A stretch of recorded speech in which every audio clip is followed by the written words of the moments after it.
sponsored by Ernst & Young. Our keynote speaker is Mr. Rakesh Asthana, Managing Director and CEO, World Informatix CyberSecurity. Rakesh Asthana is founder of World Informatix CyberSecurity. He is spearheading the development of the company and brings 35 years experience in IT, cybersecurity implementing successful business transformation projects at the World Bank, central banks, and the financial sector. Mr. Asthana is an experienced IT director and former deputy CIO of the World Bank and has world-class skills in strategic IT consulting, IT governance, risk management, and cybersecurity. Ladies and gentlemen, please welcome on the stage Mr. Rakesh Asthana. Thank you. Can you all hear me from here? Okay, good morning, everybody. And it's a great pleasure to be here with INFOCOM, and I have the great honor to be here with you today. So as she said, I have had 31 years at the World Bank in Washington, D.C. as the Deputy CIO, which also included cybersecurity and the Office of Information Security. So today I'm going to speak to you about some of these things that we've covered somewhat, but in a little more at a different level perhaps. So let's get started with that. All right, so the first thing that I wanted to do, a very quick overview of what we're going to cover today in terms of the topics. One thing I did want to cover today is why has this cybersecurity frauds and all become so common now than it was some years ago? And that's to do with monetization of fraud and how people are using it. So I'll cover these topics. But one point I also wanted to mention is that as part of this, last year, our company was engaged by the Bangladesh Central Bank to investigate the biggest cybercrime in history, the $101 million fraud that took place. So as part of my discussion today, I will cover that in a little more detail, and especially for some of my colleagues from Bangladesh who are here. So let's get started. So very quickly, I will not go into a lot of details of this, but the context, as you know, is changing enormously in how our industry is working on the financial services side. So we do have a lot more complex integrated systems that are being connected.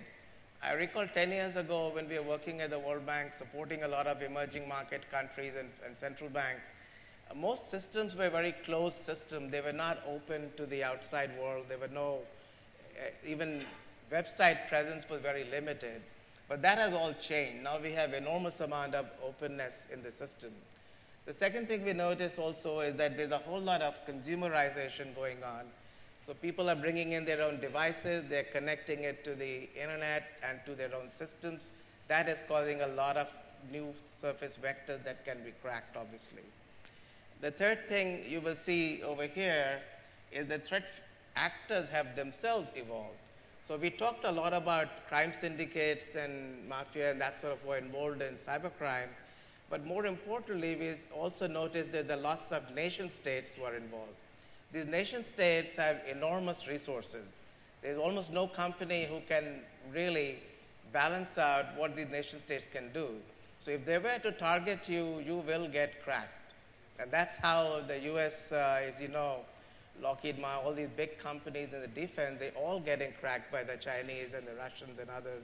And so that's a big threat in this space, of course. Now, in addition to some of these things, what we are also seeing is that the law enforcement side has not been able to keep up with this entire explosion in cyber attacks. So if you look at the FBI, the Interpol, and the national security, the police, and I have had a chance to work with the Bangladesh CID and the police on this central bank case. But honestly, they are woefully inadequately skilled to deal with this new kind of attacks.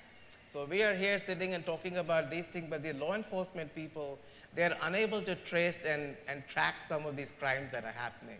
So that has enormous consequences for organizations that are here. So we are far more exposed. So if you think about a modern society where if there are crime, you expect the police to take care of it. But in the case of cybercrime, there is no big law enforcement group that can actually take care of this. So this is a huge issue we are dealing with at a global level. So I think some of these things are obvious, so let me go ahead into the next segment.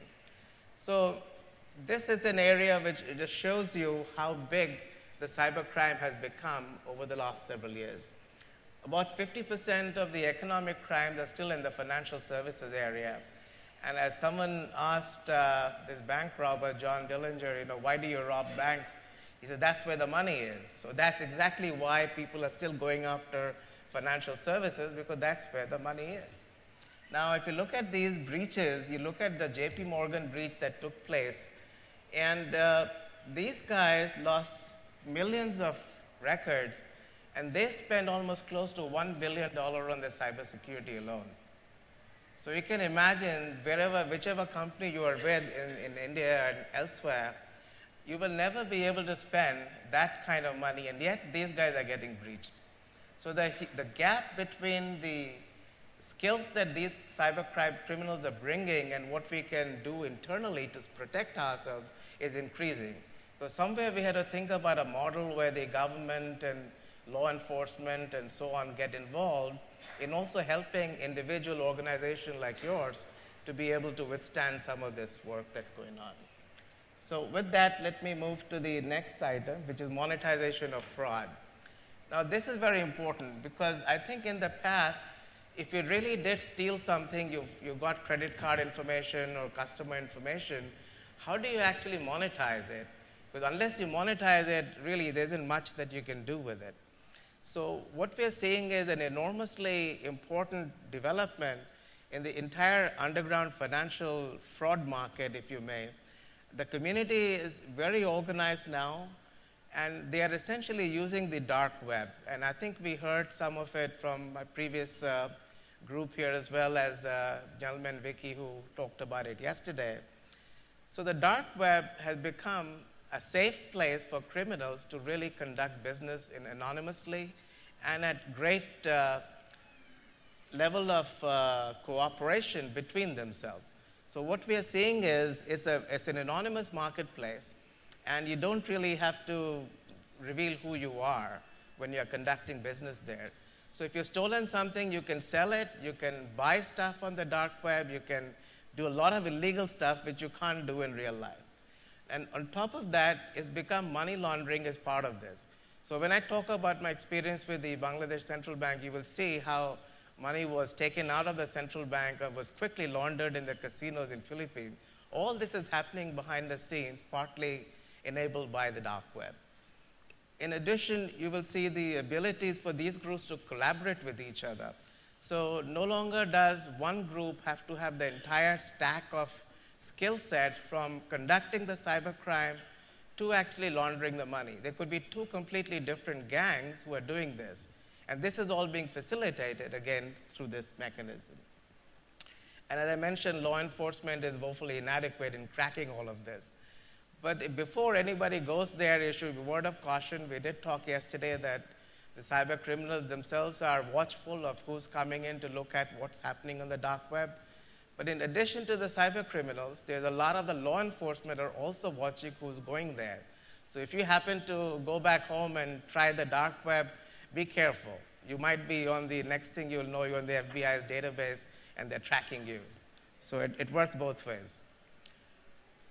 So if you look at the inner workings of this, what it does is of course, it uses Tor and other anonymized software. None of these dark web sites are indexed by any of your search engines because of the way it is structured. In addition, it enables the crime syndicates to operate in this anonymous parallel universe, if you may, which is happening there. It's used for money laundering. We heard recently about the Bitcoin. So if you wanted to buy or sell Bitcoin, that's where you go. You've got to figure out how to do it. You can hire groups who would do the hacking on your behalf. You can buy botnets. So all of this stuff is available clearly. But in addition to these kind of things, it's also used for pornography. You have drugs, you have guns. You can buy all of these illegal stuff out there. But in addition, you also have some good uses. So in totalitarian organizations or countries, you can use this for political discussion forums where it's not allowed freely. So I think that's a good thing for what it does for these countries. So if you look at the dark web, I think we've talked about some of this. You can pretty much buy and sell things. You can do drugs. You can do hacking. You can do, in fact, even murder. You can find legitimate higher, what you can actually do with this kind of thing. So it's a very, very dangerous place to be in. So imagine a marketplace where, it's anonymous and law enforcement has no reach, and that is what is facilitating in an obvious way in what's happening in our cybercrime world. So this is something that is being tracked very carefully at the law enforcement level. They're trying to figure out a way to get a handle around this. But honestly, it's still a work in progress. There's not enough collaboration on our side, but there's much more collaboration on the side of the cyber criminals. So if you take a quick look, these are the prices. If you go there, you can find, if you wanted to buy credit card information, for example, anything from $2 a card to $90, it will give you a guaranteed balance on that card, or you can get customer online account details. So you can purchase 10,000 credit information of customer accounts and be able to monetize that in different ways. So this is what is facilitating this huge upsurge of why people are going after us and cracking all this. You look at the last item there, you can buy a fake ATM with a skimmer for $35,000. You can steal as many people who try to use that machine to get their cards in, and you can steal their information just for that amount of money. So it's really, really a dangerous scenario which is developed. Okay, so then the other question is, we talked a lot about why we are doing these things to protect ourselves, and yet we are failing. Increasingly, at the World Bank, we also had a breach. This is, of course, confidential information, but I'll share it with you. In 2008, we had a breach, but it was contained. But we spent close to $30 million a year on information security and cybersecurity. But it still fails. So some of these things, obviously, is a very extensive usage. You have 100 people. So what's happening with, as you know, antivirus and other pieces, I simply can't keep up with the amount of new software and malware that's being generated, the rapid pace at which it's coming. So we just can't keep up with these vulnerabilities that are happening. In addition, there's an explosion of personal information that I can find about people on social media. And that then is used very easily to conduct targeted phishing attacks, steal their credentials, and then go to work on it. You can also buy and sell, as we discussed, on the dark web. You don't have to have all the skills today.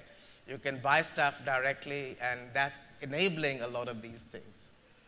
And furthermore, our attack surface is increasing day by day, especially with the online, mobile, Internet of Things. We are seeing increasingly a larger number of devices, attack surfaces that can all be compromised in one way or the other.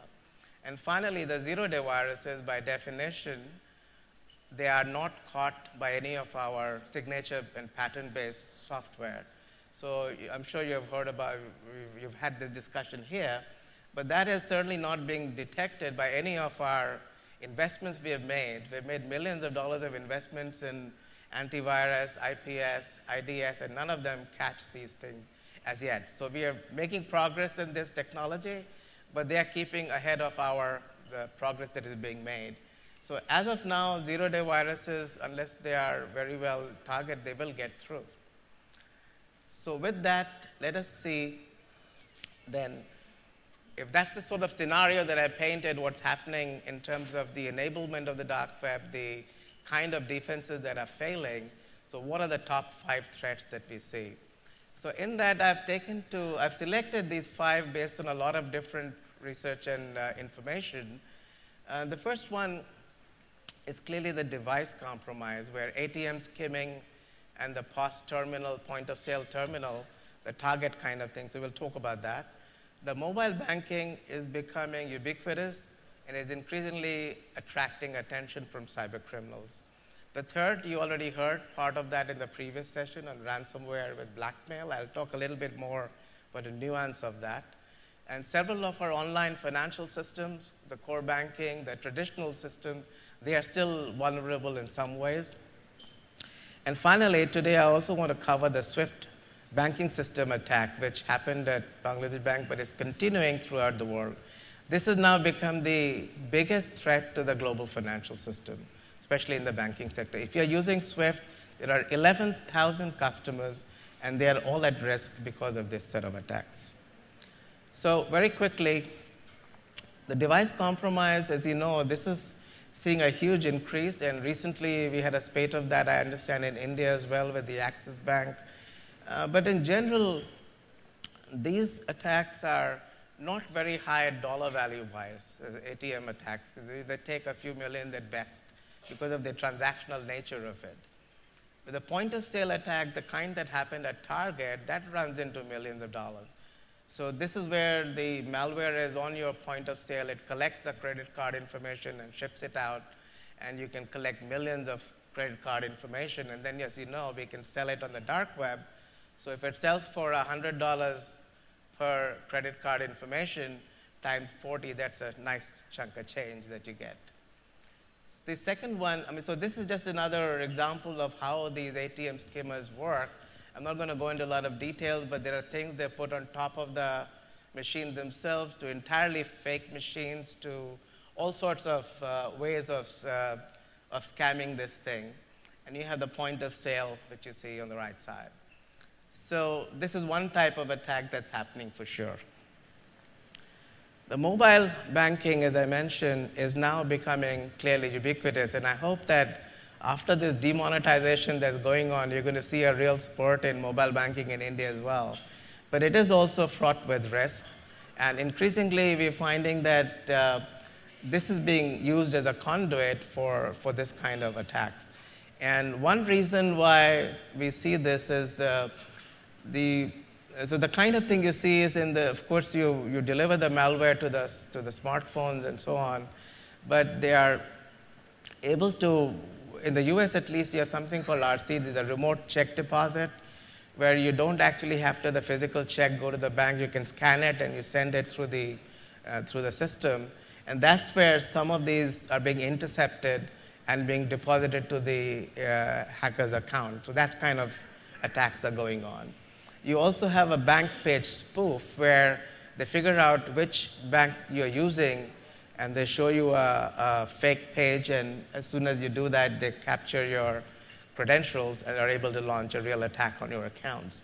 So these things are going on in this space. A survey recently found that 56% of the people don't really know whether their smartphones on which they're using mobile banking are actually using some form of antivirus or protection. And I don't know if any of you know on your own phone what's being used. However, if I talk about PCs and laptops, most of the people will know about Symantec, McAfee, and Norton's, etc. But very few people know exactly what kind of security software being used on your mobile platforms. Now, also many places in banks and all who are rolling out mobile banking software, they're not rolling out security plugins with it as they should, making sure that you're secure before you use it. And most of these cases, they use very simple authentication user ID password, which is easy to crack. And even when you do use a two-factor authentication with mobile, there are places where these are being intercepted and being sent to the hackers. So even that fails in time because they're using the same device for the codes that come back in, and they get intercepted in that way. So in a nutshell, this is an area where we see a lot of action going on, and both from the criminal side as well as from trying to protect our smartphones as well. So you will see more action on this in the near future. The third one was talked about in great detail in the last session, so I will just speak very briefly about this. The type of ransomware that I wanted to point attention to is the third item, where it happened. What they did was, it was not encrypting the data. They actually stole the information from Investbank in UAE, and they said, you got to pay us $3 million, otherwise we'll start releasing this customer information. So they did not encrypt it. It wasn't the traditional ransomware, but it was still blackmail in a different way. And it was a real problem for them to recover from this. And they would keep releasing 10,000 customer details in the public domain until they got paid. So these are the kind of things that are happening in this space, which we should all be very aware of. And so this is an increasingly important but dangerous trend, if you may. On the regular online financial system, these are the kind of things that every bank uses: core banking, payment systems, clearinghouse, etc. And of course, I'm not going into a lot of detail on this. This is self-explanatory. We have the traditional cyber attacks work here, whether you are penetrating your websites or other vulnerabilities, exploiting them, and then getting the funds out. So these are the kind of things that we are seeing in the marketplace. So with that, it brings me to the SWIFT payment system attack, where I'll spend a little bit more time given our recent work on this. So you will see the Central Bank of Bangladesh was not an isolated attack. It was one of a pattern of attacks on many of these organizations. Ecuador itself lost several $1 million. We had Tien Phong Bank in Vietnam that was attacked. More recently, some Southeast Asian banks have been attacked, which have not gone public. But because I'm working closely with FireEye and with SWIFT directly, I'm privy to some of this information. Now, in the Bangladesh Bank cybercrime, it was the largest cybercrime in history. Is $101 million that they stole from the bank accounts, and we'll talk about it in a little more detail. So I just wanted to be full disclosure that our company was involved with them in this investigation, and the governor had called me to start this process there. And I spent almost 2 months in Dhaka working with them very closely. So let me give you a little more detail about what happened here, since I'm so close to this, and I think it's an interesting story. So as you know, in the night of February 4th, the cyber attack came in, and they were in the system for about 8 hours, from 8:36 or so in the night till 4 a.m. in the morning. And through the night, they conducted almost 70 transactions were processed, worth about almost $2 billion. That's a billion with a B. And out of which, only 35 transactions made it through the SWIFT system into the Federal Reserve Bank of New York. And those 35 transactions were worth $951 million. And that's what they tried to steal. Fortunately for us, some of their internal anti-money laundering systems kicked out messages that led to Federal Reserve Bank asking the Bangladesh Bank about clarifications on why they were processing such large amounts of money to some of these individuals. And as a result, only 5 transactions got processed, worth $101 million. Out of these 5, $20 million went to Sri Lanka. 1 transaction went to Sri Lanka and 4 to Philippines. The Sri Lankan transaction was aborted because it had the spelling error in the recipient's name, and now this is being touted as the classical reason why you should learn how to spell, because a spelling error can cost you $20 million. So we'll see about that. And then the rest of the 4 went to Philippines, and they were routed into the casino system in the Philippines and essentially disappeared. We lost trace of that. But we were able to track it to the point where we know that it went into which accounts in the Philippines. And we also know that after it was laundered, a lot of money came back out of the casino system and was funneled back to some places in Macau and China. Now, we know that this was a very carefully targeted attack. It happened on Thursday night, which is important because on Friday and Saturday, Bangladesh being a Muslim country is a weekend. And therefore, there was nobody really at work except for some people who came in on the SWIFT environment to take a look. And when they came in, they found that the printer wasn't working. So they tried to fiddle with it, and it didn't work. Then they went back home because it was prayer time. And when they came back on Saturday, it still didn't work. So they restarted and rebooted the Swift machine, at which point they realized that there were all these messages coming out of the Swift system asking for clarification from the Federal Reserve Bank of New York. Now, of course, when they saw these messages coming in, what did they think was, well, we never processed these transactions. It must be a problem with the Swift or with Federal Reserve Bank. It couldn't be us. It's not us, it's somebody else. So that went on for some time until they realized that indeed these transactions were valid. It had been processed, and so that's the nature of this. So by then it's already Sunday. So, and at this point, the Federal Reserve Bank is closed because it's a weekend for New York. So on Friday, when the Central Bank of Bangladesh was closed, of course, New York was open. And so all this was very well thought through and planned why they did the attack on Thursday night. At the same time, this weekend was the Chinese New Year's weekend. And at this time, what happens is the casinos in Manila are completely chock-a-block full of Chinese tourists being flown in from the mainland China to gamble. So they brought them in, they gave them the money, they laundered the funds, the next few days it was all gone. So this is where you see the interaction between the dark web, the people who have different skill sets on how to launder money, people who have different skill sets how to attack and cybercrime. So that's what is happening in this environment, and $100 million was lost. So this is a very good graphic that I like. It actually comes out of Reuters. So note that a lot of things I'm using here are already in the public domain, but I'm still covered under a little bit on the non-disclosure, so that's part of the reason I use information that's already in the domain.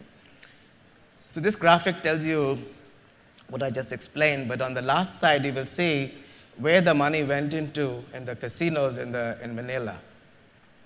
So at this point, we had realized what had been happening here. I brought in FireEye Mandian to work with me, and we were both doing the forensic investigation. And it was very interesting and revealing what we found. So the next slide will show you what we realized. It's the software that was used was extremely sophisticated. It was not run-of-the-mill software, clearly. It was targeted to Bangladesh Bank, and when we analyzed the code, we could see that we're looking for the Swift directories, alliance directories themselves. So it was being done in that sense that it was extremely sophisticated, is what I would say. Not only that, the complex malware, they had dropped keyloggers on the Swift operators' machines where they harvested their credentials. So every time, so when I was talking to them, they said, well, we change our passport every month, but that doesn't help because the new passport is also stolen by them. So when people are thinking that every time you change your passport, we are protected, that doesn't work in this environment. So then what happens is they had a lot of different utilities to sustain this attack. They dropped something called a sysmonitor on the log to log the activities for the whole day. And we actually found that log file which they had exfiltrated. And when you replay the log file, it's almost as if you are watching a video of the old days, whatever work that operators have done. So they had very intricate knowledge of what was happening in the Swift environment on the Bangladesh bank system. And lastly, they used a lot of these utilities that defeated almost all the normal cybersecurity defenses that you have. So if you had antivirus, they actually changed some firewall settings to be able to get through. So a lot of very sophisticated work that went in. Now, in addition to that, you will see that they had used utilities to delete log files and to delete any traces of the fact that they had been inside the system. This is very significant because what happened was when we were looking for it, we could not find any evidence of the transaction that had happened on the Swift system. So what they had done was they had actually gone into the local database and deleted those transactions that they had just entered. So when the Bangladesh bank team came back in the morning and they tried to look at the transaction, they just weren't there. And the only reason it came out is because we could find it from the central SWIFT system. So it's a very, very sophisticated attack from that point of view. So I think, we've talked about some of these things, but the way they have hidden their tracks by deleting this was so very unique. They actually changed 2 bytes in memory, which controls the switch for whether it's protected or whether it allows the user ID to go in. And having gone into the Oracle database that keeps all the SWIFT transactions, they deleted all of those. So this is the kind of attack that you're seeing. Now, variations of this attack are still going on. We have not been able to catch this gang. The FBI, I've briefed them, the CID in Bangladesh, the Interpol, they're all involved. But this gang has not been caught, and they're continuing to use the same set of attacks throughout the world. And as I mentioned earlier, there are 11,000 customers of SWIFT. And SWIFT at the boardroom level, I can tell you clearly that they are very worried. But these attacks obviously are undermining the confidence in the global financial system. So that's one part of what's been going on here. So this is sort of, I wanted to give you a picture of this area, why it is such a big deal. So the attack pattern is not very different from what you see in other places. The first they gain entry into your system, it could be through exploiting a vulnerability on your website or phishing attacks or multiple ways of doing that. Having done that, they would move laterally into your network. They would be able to harvest credentials by dropping a keylogger on your machine. You get the credentials from there. You would then find the point that you want to attack. You would go in there, and you would conduct your attack through that scheme. And they would leave persistent backdoors and reverse shells, so they could always come in and exfiltrate the data. And finally, they do a lot of cleanup. So it's very difficult to detect because it's sort of, after working, these files delete themselves. They wake up another time, and they're back in motion. So that's the attack pattern that we saw here. So then that's something that I wanted to share with you, why the global financial system is at risk. Now, this is simply something that are best practices that we've been talking about here through the last few days. But I'll quickly run through them. So in order to protect ourselves, it's not just one thing we need to do. There are several things we need to do. So clearly, a lot of focus on establishing security governance with visibility at the board level. That's very important. I think there was several sessions on that. You must have a CISO organization, and it has to be separate from your IT department to some degree, so there's a relevance and independence. Otherwise, they get subsumed in the priorities. So that's something you need to keep in mind. We need to have some sort of a risk assessment, overall cybersecurity risk assessment, and also a technical gap assessment, which requires vulnerability, penetration testing, the whole works. Then I also point to number 5, which is very important, this fostering a cybersecurity culture. And this includes mandatory security awareness training. So there was some discussion yesterday also about 99% and 1%. So basically about technical implementation and the investments we make can protect an organization perhaps up to 75% of the time. But the rest of the 25% is the human beings who need to be fully aware, and without that, you will probably get breached. So having a security awareness program for every single member of your organization who uses computer system is actually a pretty good idea. And at the World Bank, when we were there, we ran a mandatory awareness course for 28,000 people throughout the world. And we run that every year, every 2 years, to be the revised course content. So some of these things, I think, are softer side of the security, and it's not just about investing in the newest and latest technologies. Some of these are also harder to do in getting your people aligned. We also believe that 24/7 security operations center are very important. I have seen many cases where they have invested millions of dollars in new technologies, and yet they are sleeping when those alerts are coming out.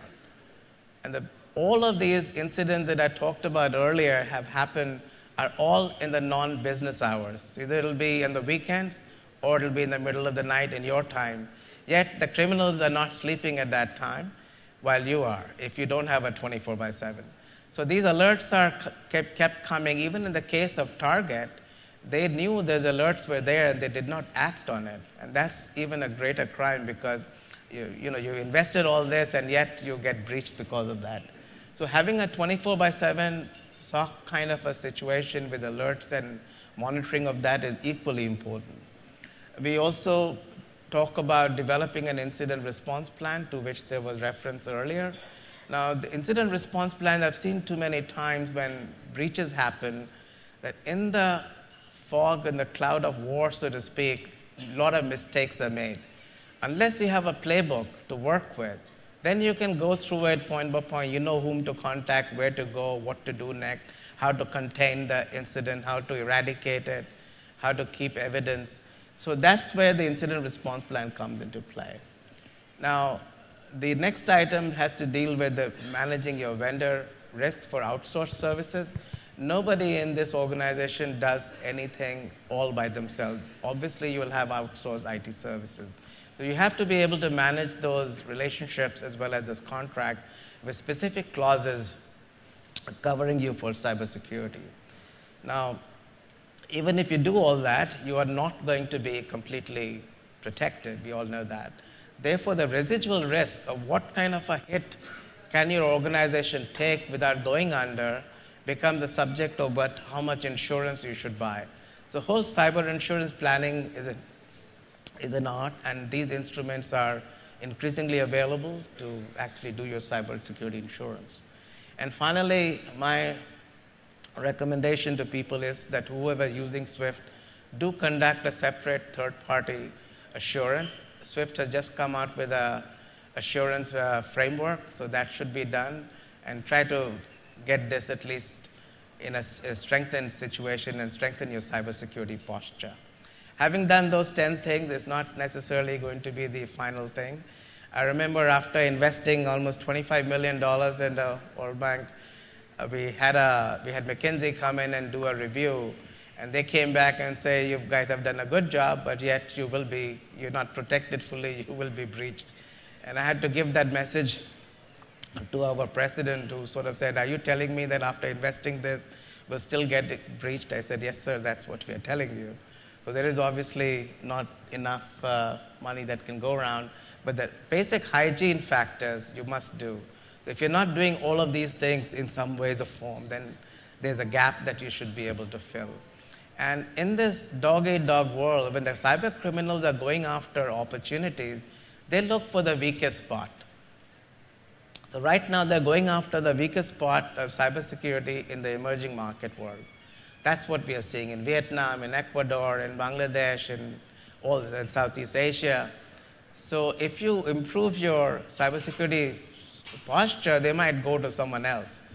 And unfortunately, that might be your neighbor or whatever, bank or something, but at least it'll protect you. It's a little bit difficult to see sometimes. It's like, and how the tigers hunt and, they pick the weakest in the herd, and that's what's going on. So you need to be up at a point where it helps you to protect your organization, at least to the basic hygiene. So with that, I think I'm done. So this is my last slide. I'll stop here and see if there are any questions or thoughts on this. Otherwise, I'm completed. Thank you very much for having me. Thank you, sir, for that very informative session. May I now request Mr. D.D. Purkyastha, Managing Director and CEO, ABP Private Limited, and Chairman, INFOCOM, to hand over a memento to Mr. Rakesh Asthana.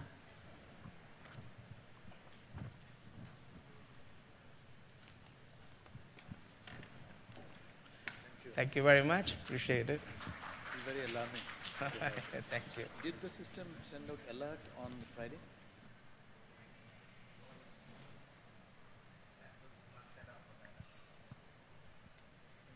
Thank you, sir.